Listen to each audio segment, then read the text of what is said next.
وتلك الأيام نداولها بين الناس صدق الله العلي العظيم সবাই দুরূদ শরীফ পড়ি আল্লাহুম্মা সাল্লি আলা وشفيعنا وحبيبنا ومولانا محمد صلى الله عليه وعلى آله وصحبه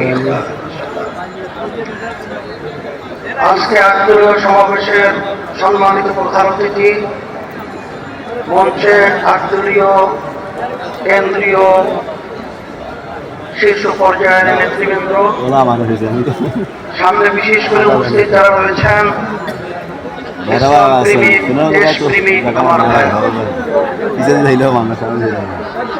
আজকে আটদলীয় আমাদের এই সমাবেশের লক্ষ্য উদ্দেশ্য কি?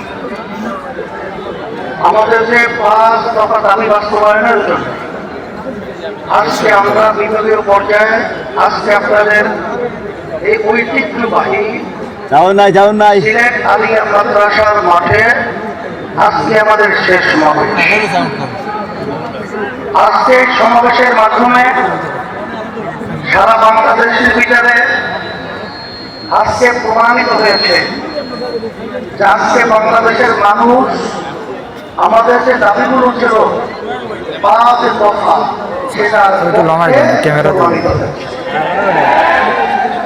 আমাদের এই দাবিগুলি আজকে আমরা রাস্তায় নামতে কেন? এর মূল লক্ষ্য উদ্দেশ্য হল 5ই আগস্ট 2024 হাজার হাজার মায়ের কোলে সন্তান হারালো, অনেকে চক্ষু হারিয়েছে, বন্ধ হয়েছে। আপনাদের ঐতিহ্যবাহী সিলেট থেকে জনপ্রিয় নেতা ইলিয়াস আলী সাহেব গুম হলো, আজ ফেরত আসেনি, আর কোনদিন আসবে বলে কিন্তু আজকে উঠে বলতে হয়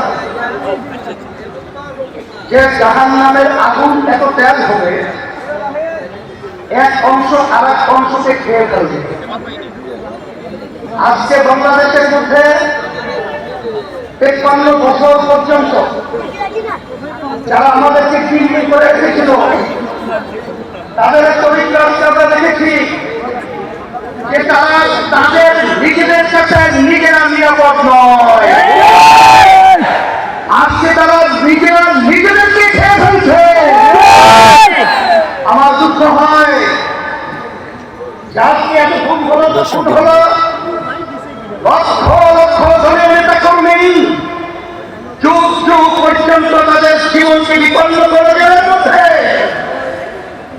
আমাদের দাবি ছিল জুলাই 5ই আগস্টের অভ্যুত্থান আমাদের দেশে প্রয়োজনীয় নির্বাচনের পরিবেশ তৈরি হবে। কিন্তু আমরা দেখে হতবাক, আজকে সংস্কারের ব্যাপারে বাধা, আজকে দৃশ্যমান বিচার